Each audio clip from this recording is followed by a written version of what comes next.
শীত পড়তে পড়তেই আমাদের সবার পিঠে খাওয়ার মনটা চুপচুপ করে পিঠে খাওয়ার জন্য। আজকে আমি একটু পাটিসাপটা পিঠে বানাচ্ছি।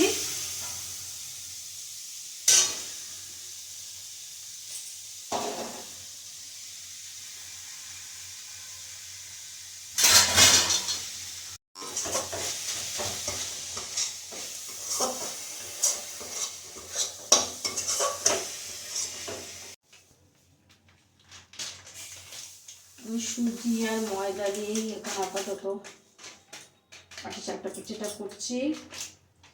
এখন আমাদের চালের গুঁড়ো আনা হয়নি, চালের গুঁড়ো আনবো।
এগুলো তোর জন্য বানিয়ে দিলাম, হোস্টেলে খাস কিন্তু, বন্ধুদেরকেও দিস আর তুইও খাস।